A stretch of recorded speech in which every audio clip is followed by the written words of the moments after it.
प्रातःकालीन स्नेह वंदन आप सबको मेरा प्यार भरा नमस्कार। और आप सुन रहे हैं आकाश गंगा स्टोरी बुक और सुनते हैं आज की कहानी। एक गांव में एक महाकंजूस था, यहूदी। उसने कभी एक पैसा दान नहीं दिया था। गांव में भिखारी भी उसके घर की तरफ नहीं जाते थे। अगर कोई नया भिखारी उसके घर की तरफ जाता तो लोग समझ जाते कि नया भिखारी है। जिसको थोड़ा भी पता है वह कभी भीख मांगने उसके द्वार पर ना जाएगा। उसने कभी दिया ही नहीं था। वह भिखारी से भी कुछ छीन सकता था, देना उसकी आदत में नहीं था।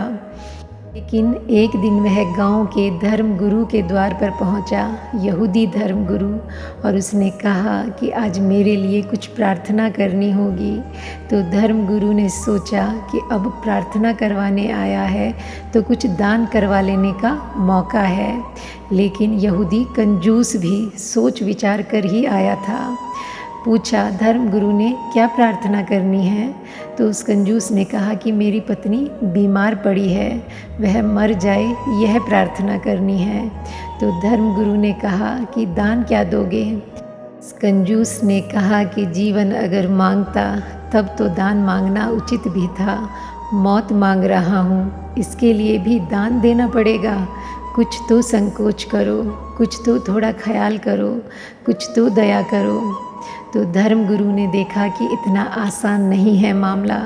तो उसने कहा कि कुछ भी हो, मौत हो कि जीवन हो, प्रार्थना तो तभी हम करेंगे जब कुछ दान होगा। तो उसने कहा कि अच्छा 1 रुपया दे देंगे। बहुत धर्म गुरु ने ज़ोर डाला तो उसने कहा कि 2 रुपये दे देंगे। ऐसे कुछ बात बनती ना दिखी तो धर्म गुरु ने कहा, सुनो, मौत की प्रार्थना की नहीं जा सकती।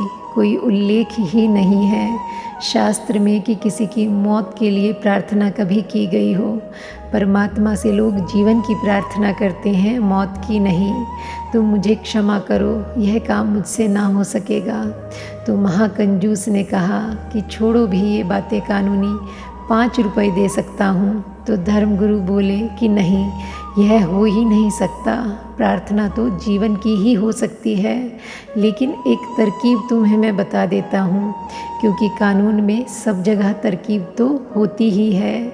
शास्त्रों में ऐसा कहा है कि अगर कोई आदमी मंदिर को दान का वचन दे दे और 3 महीने के भीतर दान न दे तो उसकी पत्नी मर जाती है दंड स्वरूप।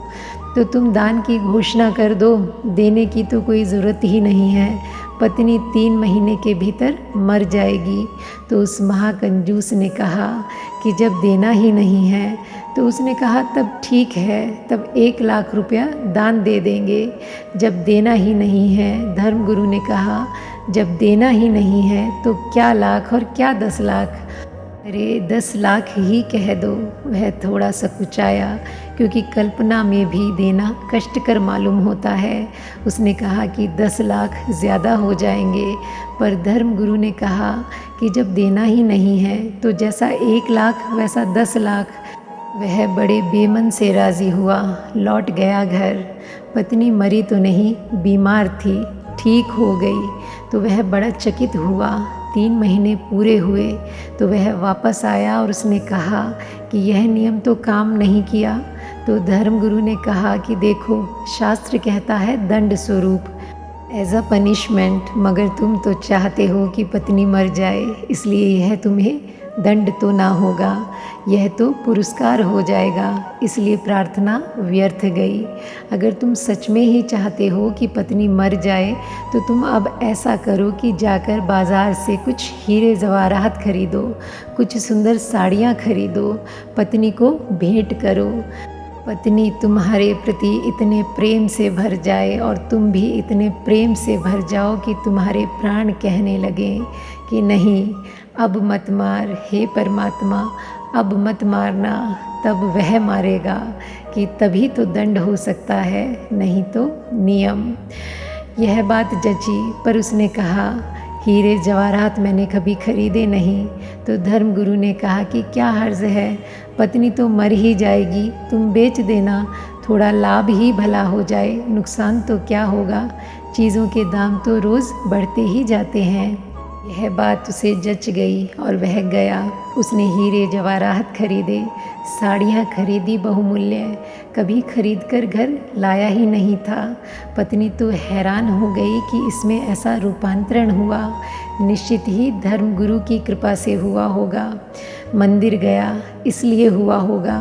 उसने भी पहली दफ़ा उसे प्रेम से देखा और पत्नी उसे इतना प्रेम करने लगी कि उस कंजूस को भी पहली दफ़ा एहसास हुआ कि यह पत्नी तो बड़ी अनूठी है। मैं नाहक ही इसे मारने की प्रार्थना करता था। तब वह डरा। अब उसके मन में यह होने लगा कि कहीं मर ना जाए, और 3 महीने करीब होने के पास आ रहे थे और पत्नी बीमार पड़ गई। तो वह घबराया हुआ पहुंचा धर्मगुरु के पास। तो उसने कहा कि यह तो मुसीबत हो गई, नियम काम करता मालूम पड़ रहा है, पत्नी बीमार पड़ गई, अब कैसे बचाएं उसे। तो धर्मगुरु ने कहा कि वह जो 10 लाख दान दिया था वह दान दे दो, अब तो बचने का कोई और उपाय नहीं है। और आज के लिए बस इतना ही। मिलते हैं फिर एक नई कहानी के साथ। तब तक के लिए thank you God and thank you universe.